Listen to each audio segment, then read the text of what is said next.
Super star Rajinikanth அவங்க எனக்கு phone பண்ணாங்க. அண்ணாமலை கட்சிக்கு ரஜினி சார் வந்து ஸ்டிக்கர் ஓட்டுற கதையாக இருக்குது.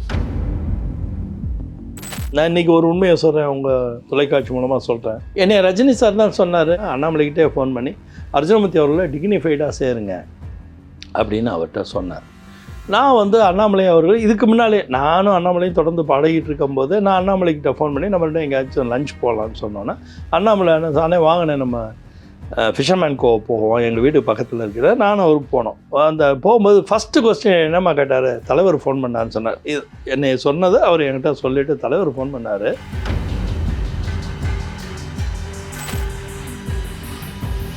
ரஜினி சாரோட பேசிக்கிட்டே இருக்கும்போதே நீங்கள் சந்தோஷி அவர்கள்ட்ட கமிட் பண்ணிட்டீங்க, நான் வந்து பாரதிய ஜனதா கட்சியில் சேர்ந்துருவேன்னு சொல்லிட்டீங்க. அப்போ நீங்கள் இங்கே போய் இவரோட பேசிக்கிட்டு இருக்கும்போது சரி இவர் ஆரம்பிப்பாரோ ஆரம்பிக்க மாட்டாரோன்னு உங்களுக்கு அவநம்பிக்கை வந்துருச்சு. ரஜினி சார் மேலே உங்களுக்கு வந்தது என்னென்னா முதல்ல அவநம்பிக்கை. இவர் சொல்கிறாருப்பா, இவர் வேலைக்கு ஆவாரான்னு தெரியலப்பா அப்படின்னு சொல்லிக்கிட்டே நீங்கள் போய் இவரோட பேசிட்டீங்க, யாரோட சந்தோஷியோட பேசிட்டீங்க. சந்தோஷி என்ன பண்ணிட்டாரு, தம்பி நீ வந்து சேர்ந்துக்கப்பா நான் பொறுப்பெடுத்துக்கிறப்பான்னு சொன்னோன்னா அவருக்கு நீங்கள் வாக்கு கொடுத்துட்டீங்க. அதனால தான் ரஜினி சார் கூப்பிடும் போது நான் சந்தோஷிக்கு வாக்கு கொடுத்துட்டேன், என்னால் வர முடியலன்னு சொன்னீங்க. அது எப்போ, அந்த காலம் வேறு. அண்ணாமலையோட பேசிகிட்டு இருக்கும்போது அண்ணாமலையை அசஸ் பண்ணியிருப்பார். ஏன் பாண்டே பேசியிருக்கார், பாண்டே அவரோட போய் அரசியல் பண்ணுறதுக்கு முயற்சி பண்ணியிருக்கார். யார் பண்ணலை? ரஜினி சார் பெரிய வசீகரம்.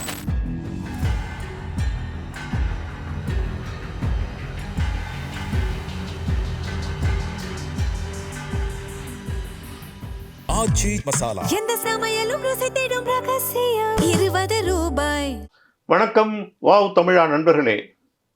தமிழக பாரதிய ஜனதாவின் சீனியர் தலைவரும் சூப்பர் ஸ்டார் ரஜினியின் ஆத்ம நண்பருமான திரு அர்ஜுனமூர்த்தி அவர்கள் நம்முடைய ஸ்டுடியோக்கு வந்துள்ளார். வாருங்கள் அவரை சிந்திப்போம். வணக்கம் சார். திடீர்னு அண்ணாமலை புயல் அடிக்க ஆரம்பிச்சிருச்சு. அவருடைய இன்ஸ்டாவுடைய பேட்டியில் கடைசியில் சொல்கிறாரு, ரஜினிகாந்த் வந்து சேர சொன்னார், நான் தான் வந்து அதுக்கு உடன்படலை அப்படின்னு அவர் சொல்கிறாரு. இன்னொரு விஷயம் என்னென்னா, ரஜினி வந்து கட்சியை ஆரம்பித்து நான் முதல்வர் பதவியை நான் ஏற்றுக்க மாட்டேன், அதுக்கு ஒரு படித்த இளைஞரை தான் கொண்டு போடுவேன் அப்படின்னாரு. அவர் வந்து அண்ணாமலை மனசை வச்சு தான் சொன்னாரா? அண்ணாமலை வளரும்போது அவர் வந்து என்னை வச்சு தான் கட்சி ஆரம்பித்தார். அண்ணாமலை வந்து வைஸ் பிரசிடண்டாக இருந்தார். அண்ணாமலை எப்போ அவர் கட்சி ஆரம்பித்தார், 3 டிசம்பர் 2020 கரெக்டாக. அப்போ அண்ணாமலை வந்து கட்சியில் இருக்கார், எங்கள் கட்சியில். அப்போ அவர் வந்து வைஸ் பிரசிடண்டாக இருக்கார். அப்போ வந்து முருகன் அவர்கள் மாநில தலைவராகவும் அண்ணாமலை அவர்கள் வைஸ் பிரசிடண்ட் துணைத் தலைவராகவும் இருக்காங்க. அப்போ தான் அவர் சேர்த்ததே கட்சிக்குள்ளே துணைத் தலைவரை தான் சேர்க்குறாங்க. அப்போ அவர் கட்சியில் தான் இருந்தார். அவர் எங்கள் கட்சியில் இருக்கும்போது இவரை வச்சு தான் அரசியல் பண்ணணும்னு நினச்சிருந்தா அவரே கூப்பிட்டுருக்கலாமே, அவரை என்னையும் கூப்பிடணும். நான் என்ன கூப்பிட்டேன், நான் வரலன்னு சொல்கிறேன். இல்லை, அது முன்னால் அவர் என்ன சொன்னார், நான் வந்து பதவியை விட்டுட்டு வந்த பிறகு போலீஸ் நிர்வாகத்திலேருந்து என் பதவியை விட்டுட்டு வரும்போது அவரோட சேர்ந்து செயல்படணும்னு விருப்பப்பட்டேன். நான் அந்த நேரத்தில் போய் அவரை பார்த்தேன், அவரோட பல மணி நேரங்கள் அதை பற்றி பேசியிருக்கேன். ஆனால் வந்து நான் இதுக்கு இடையில் நான் வந்து, அதாவது நீங்கள் ரஜினி சாரோட பேசிக்கிட்டே இருக்கும்போதே நீங்கள் சந்தோஷி அவர்கள்ட்ட கமிட் பண்ணிட்டீங்க, நான் வந்து பாரதிய ஜனதா கட்சியில் சேர்ந்துருவேன்னு சொல்லிட்டீங்க. அப்போ நீங்கள் இங்கே போய் இவரோட பேசிக்கிட்டு இருக்கும்போது சரி இவர் ஆரம்பிப்பாரோ ஆரம்பிக்க மாட்டாரோன்னு உங்களுக்கு அவநம்பிக்கை வந்துருச்சு. ரஜினி சார் மேலே உங்களுக்கு வந்தது என்னன்னா முதல்ல அவநம்பிக்கை. இவர் சொல்கிறாருப்பா, இவர் வேலைக்கு ஆவாரான்னு தெரியலப்பா அப்படின்னு சொல்லிக்கிட்டே நீங்கள் போய் இவரோட பேசிட்டீங்க, யாரோட சந்தோஷியோட பேசிட்டீங்க. சந்தோஷி என்ன பண்ணிட்டாரு, தம்பி நீ வந்து சேர்ந்துக்கப்பா நான் பொறுப்பெடுத்துக்கிறப்பான்னு சொன்னோன்னா அவருக்கு நீங்கள் வாக்கு கொடுத்துட்டீங்க. அதனால தான் ரஜினி சார் கூப்பிடும் போது நான் சந்தோஷிக்கு வாக்கு கொடுத்துட்டேன், என்னால் வர முடியலன்னு சொன்னீங்க. அது எப்போ, அந்த காலம் வேற. ஏன்னா இவர் பாரதிய ஜனதா கட்சியில் சேர்ந்த பிறகு ஒரு நாளும் ரஜினி அவர்களும் இவர் ஒரு அண்ணாமலை அவர்களும் பேசினதா எனக்கு தெரிஞ்சு இல்லை. இது ஒரு சைடு. இது வந்து நீங்கள் சொல்கிறது டைம் ஃபேக்டருக்கு நான் சொல்கிறது. நடந்த நிகழ்வு வேற, இது நிகழ்வு வேற. இவர் ஏதோ கட்டன் காப்பி பண்ணி ஒன்றா சேர்த்து காமிக்கிறார், அது உண்மை கிடையாது. ஃபஸ்ட்டு அது பாயிண்ட். செகண்ட் பாயிண்ட் என்னென்னா, ரஜினி சாரை பொறுத்த வரைக்கும் நீங்கள் ஒன்று கவனிக்கணும். ரஜினி சார் வந்து நிறைய பேரோட பேசுவார், எல்லா அரசியல் சார்ந்த தலைவர்கள்ட்டையும் பேசுவார், அரசியல் விமர்சகர்கள்ட்டையும் பேசுவார், ரெண்டு பக்கட்டும் பேசுவார். அரசியல்வாதிகள்கிட்டையும் பேசுவார், அரசியல் விமர்சகர்கள்ட்ட நீங்கள் உங்களுக்கு தெரியும் நிறைய ஜேர்னலிஸ்ட்கிட்ட உட்காந்து பேசிக்கிட்டு இருப்பார். கொஞ்சம் 1 மணி நேரம் 2 மணி நேரம் பேசுவார், வாக்குவாதம் கூட பண்ணுவார். அவரோட கான்செப்ட், அவர் பிரெயினை சரி பண்ணுற வரைக்கும் அவங்களோட நெகோஷியேட் பண்ணி டிஸ்கஸ் பண்ணுவார். அந்த மாதிரி ஒரு ஆழமாக. இப்போ சீமானவர்களே சொன்னார், என்னோட 2 மணி நேரம் பேசினார்னு சொன்னார், உங்களுக்கு ஞாபகம் இருக்கும். அவரை கூட்டிகிட்டு போன அவரோட ப்ரெஸ்ஸு நண்பரையும் அப்படி சொன்னார். இந்த மாதிரி சாரை பொறுத்த வரைக்கும் என்னென்னா, தான் அரசியல் உலகத்தில் இல்லை, ஆனால் அரசியல்வாதிகள் எல்லாருமே என்கிட்ட நெருங்கிய நட்பு வட்டத்தில் இருக்காங்க. அதனால் அரசியல் பார்வை எனக்கு இருக்கணுங்கிறதுக்கு ஒரு அகாடமிக் இன்ட்ரெஸ்ட்டில் அவர் கற்றுக்குவார். அது தொடர்ந்து செய்கிறார், இன்ன வரைக்கும் செஞ்சுட்ருக்கார், இன்ன வரைக்கும் செய்கிறார். விஜய் அவர்கள் வர்றாரு போகிறாருங்கும் போது அதை பற்றின யோசனைகளும் அவர் எடுத்து செயல்பட்டுக்கிட்டு தான் இருப்பார். இதில் எந்த பிரச்சனையுமே அவர் கிடையாது. ஆனால் அவர் வந்து எப்படின்னா அண்ணாமலையோட பேசிகிட்டு இருக்கும்போது அண்ணாமலையை அசஸ் பண்ணியிருப்பார். மாரிதாஸ் கூட அவரோட பேசியிருக்கார். மாரிதாஸ் நிறைய வீடியோவில் அவர் என்னை தளபதின்னு சொன்னார்னு கூட சொல்லியிருக்கார். இது மாதிரி நிறைய பேர் அவரோட பேசும்போது ஏன் பாண்டே பேசியிருக்கார். பாண்டே அவரோட போய் அரசியல் பண்ணுறதுக்கு முயற்சி பண்ணியிருக்கார். யார் பண்ணலை? ரஜினி சார் பெரிய வசீகரம், அது பெரிய மேக்னெட்டு. அது சின்ன துரும்பு எறும்பு கூட ஒட்டிக்கும், இரும்பு ஒட்டிக்கும், பெரிய கம்பியாக இருக்கக்கூடிய இரும்பும் போய் ஒட்டிக்கும். அது பெரிய மேக்னெட். அவர் எல்லாரோடையும் இந்த மாதிரி பேசுகிறவர் தான், பழகிறவர் தான்.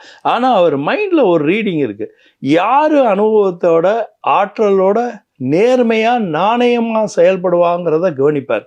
அப்படிப்பட்ட கவனிப்பில் தான் இவர் ஒரு நிறைய பேரோட இந்த ப்ராசஸ் பண்ணிக்கிட்டே வரும்போது தான் அவர் ஒரு முடிவு எடுக்கிறார். ஒரு இடத்துல நம்ம கட்சி ஆரம்பிச்சிருவோம், நம்ம கட்சி பண்ண போகிறோங்கிறத நம்ம சொல்லிடுவோம் அப்படின்னு முடிவு எடுக்கும் போது என்ன நினைக்கிறாருன்னா, அரசியலில் முழுக்க அனுபவம் பெற்ற தமிழறிமணியன் அவர்களையும் தொழில் ரீதியாகவும் இளைஞர் நலம் சார்ந்து நிறைய தொழில் செஞ்சு நிறைய விஷன் ஓரியன்டாக இன்றைக்கி இருக்க மாடர்ன் வேர்ல்டு ஐடி உலகத்தை நல்லா புரிஞ்சுக்கிட்டு அதே சமயத்தில் எல்லார்ட்டையுமே இணக்கமாக பழகக்கூடிய அனுபவமிக்க அர்ஜுனமூர்த்தியுமாக தான் சேர்ந்தெடுத்து அவர் அனௌன்ஸ் பண்ணுறாரு. அந்த இடத்துல அவர் வேறு யாரையுமே ஃபில்லப் பண்ணலை, தெளிவாக தான் முடிவு பண்ணியிருக்கார். திருப்பி நான் பாரதிய ஜனதா கட்சியில் சேரணும்னு முடிவு எடுக்கும் போது நான் இன்றைக்கி ஒரு உண்மையை சொல்கிறேன், உங்கள் தொலைக்காட்சி மூலமாக சொல்கிறேன். என்னை ரஜினி சார் தான் சொன்னார், நீங்கள் திருப்பி பாஜகவில் போய் சேர்ந்துருங்க, ஏன்னா உங்களுக்கு வந்து மோடி அவர்களை ரொம்ப இணக்கமாக பிடிக்கும், நீங்கள் மோடி மேலே ஆர்வப்பட்டு தான் பாஜகவில் சேர்ந்தீங்க, நடுவில் ஏதோ ஒரு இந்த மாதிரி ஒரு நடவடிக்கை நடந்துருச்சு, நீங்கள் சும்மா வீட்டில் இருக்க வேண்டாம், நீங்கள் திருப்பி பாஜகவில் போய் சேர்ந்து செயல்படுங்கன்னு சொல்லி அவரே தான் என்னை போங்கன்னு சொன்னார். நான் இத்தனைக்கும் வந்து யார்கிட்டையும் சொல்லாதீங்க, நானே போய் சேர்ந்துக்கிறேன்னு தான் சொன்னேன். அதுக்கிடையில் அவர் மனசு கேட்காம அண்ணாமலைக்கிட்டே ஃபோன் பண்ணி அர்ஜுனமூர்த்தி அவர்களை டிக்னிஃபைடாக சேருங்க அப்படின்னு அவர்கிட்ட சொன்னார். நான் வந்து அண்ணாமலை அவர்கள் இதுக்கு முன்னாலே நானும் அண்ணாமலையும் தொடர்ந்து பழகிட்டு இருக்கும்போது நான் அண்ணாமலைக்கிட்ட ஃபோன் பண்ணி நம்மள்ட்ட எங்கேயாச்சும் லஞ்ச் போகலான்னு சொன்னோன்னே அண்ணாமலை என்ன சானே வாங்கினேன், நம்ம ஃபிஷர்மேன் கோவ போவோம், எங்கள் வீட்டுக்கு பக்கத்தில் இருக்கிற நானும் அவருக்கு போனோம். அந்த போகும்போது ஃபஸ்ட்டு கொஸ்டின் என்னம்மா கேட்டார், தலைவர் ஃபோன் பண்ணாருன்னு சொன்னார். இது என்னை சொன்னது அவர் என்கிட்ட சொல்லிவிட்டு தலைவர் ஃபோன் பண்ணார், எப்படி நான் உங்களை அவருக்கு பிடிச்சிச்சின்னு கேட்டார். ஃபஸ்ட்டு கொஸ்டின் எனக்கு ஃபஸ்ட்டு பாலே அவர் என்கிட்ட போட்டது என்னென்னா, எப்படிண்ணே உங்களை அப்படி பிடிச்சிச்சு, தலைமை ஒருங்கிணைப்பாளர்னு உங்களை ஆக்கணும்னு எப்படிண்ணே அவர் உங்களை செட் பண்ணார். அவருக்கு ரொம்ப ஆச்சரியம், ஏன்னா நான் வெளி உலகத்துக்கு தெரியாத ஒரு மனிதன், திடீர்னு வெளி உலகத்துக்கு தெரியிறேன். இத்தனைக்கும் எனக்கு ஒன்று நெருக்கமான உறவு ரஜினி சார்ட்ட இல்லைங்கிறதும் அவர் அசஸ் பண்ண பீங்க போலீஸ்காரர் அதை ஃபைண்ட் அவுட் பண்ணியிருப்பார். என்ன எப்படி திடீர்னு இந்த மேஜிக் எப்படி நடந்தது, இவங்களுக்குள்ளே எப்படி நடந்தது, இந்த கெமிஸ்ட்ரி எப்படி ஆச்சுன்னு அவருக்கு ஒரு டவுட் வந்துருக்கு. அதனால் என்னை பார்த்த முதல் கொஸ்டினே அதான் கேட்டார். நான் அவர்கிட்ட சொன்னேன், எனக்கு தெரியலங்க, ஒரு 1-2 நிகழ்வு தான் அவரை பார்த்தேன், சந்தித்தேன். அப்போயே முதல் நாள் சந்திக்கும் போதே அவர் என்கிட்ட சொன்னார், நான் அரசியல் கட்சி ஆரம்பித்தா நீங்கள் வருவீங்களான்னு கேட்டார். நான் எப்போதும் போல் அது சிவன் முடிவு அதுவாக இருந்தால் நான் என்ன பண்ண முடியும்னு சொல்லிட்டு தான் நான் வந்தேன். அப்படி தான் என்னோடய உறவே ஆரம்பித்தேன், முதல் உறவே அப்படி தான் ஆரம்பிச்சது. அதுக்கப்புறம் ஒரு நாள் நான் வேல் யாத்திரையில் இருக்கும்போது பழனியில் முருகனை கும்பிட்டுட்டு வரும்போது நானே மன உருகி முருகன்கிட்ட வேண்டினேன், இது மாதிரி தமிழ்நாடு இப்படி இருக்கே, ஆன்மீகத்தை பாதுகாக்கணுமேன்னு சொல்லி வேண்டும் போது ரஜினி சாரை மனசில் வச்சு வேண்டிக்கிட்டு இருந்தேன். கீழே விஞ்சிலேருந்து இறங்கி காரில் இறங்கி ரஜினி சார் ஃபோன் பண்ணி எங்கே இருக்கீங்க, வாங்க சென்னைக்கு வந்துட்டு என்னை பாருங்கன்னாரு. போகும்போது தான் இது மாதிரி பேசினார். எனக்கு என்னமோ ஒரு ஆன்மாவை பார்க்குறாருன்னு தோணுது. அவருக்கு மெடிடேஷனில் ஒரு 3 லெவலுக்கு போயிட்டார். இப்போ மெடிடேஷனில் அவர் தான் ஹையஸ்ட் லெவலில் பண்ணுறாரு. இப்போ அந்த லெவலுக்கு போனதுனால அவர் குண்டலினியோட வளர்ச்சி ரொம்ப உயரத்தில் இருக்க போல இருக்குது. அதனால் அவர் மனிதரை பார்த்தா ஆன்மாவை சுவாசிக்க தெரியுது அவருக்கு. சில ஆன்மாவை வந்து அவர் பரிசுத்தமாக இந்த ஆன்மா நேர்மையாக இருக்கும், நாணயமாக இருக்கும், ஒரு பிரச்சனை இருக்காது, நமக்கு எந்த விதத்துலையும் நமக்கு எந்த வித மரியாதை குறைவும் வராதுன்னு பார்க்குறாரு போலக்கு. அவர் ரொம்ப டெக்னிக்கலாக பார்க்கல, மனிதனை ஆன்மா ரீதியாக பார்க்குறாரு போலக்கு. அந்த விதத்தில் என்னோடய ஆன்மா அவருக்கு பிடிச்சிருக்க போலக்கு. ஏன்னா அவர் நிறைய தடவை என்கிட்ட அந்த வார்த்தையை சொல்லிக்க, அர்ஜுன் நீங்கள் ரொம்ப நல்லவர் அப்படிங்கிற மாதிரி ஒரு வார்த்தையை அடிக்கடி சொல்வேன். ஸோ அந்த மாதிரி அவர் இருக்கும்போது அப்படி யோசிச்சிருப்பார் போல இருக்கு. அவர் பொலிட்டிக்கலாக என்ன யோசிச்சாரா, ஒரு ஆன்மா ரீதியாக பார்த்தாரான்னு எனக்கு தெரியாது அப்படிங்கிறத நான் அவர்கிட்ட சொல்லியிருக்கேன். அவரும் ஆச்சரியப்பட்டார், பரவாயில்ல ஒரு வித்தியாசமான பார்வைனே, நீங்களும் அது ஒரு வித்தியாசமாக யோசிச்சு சொல்கிறீங்க என்னன்னு சொல்லி கூட அது பாராட்டி தான் பேசினார்.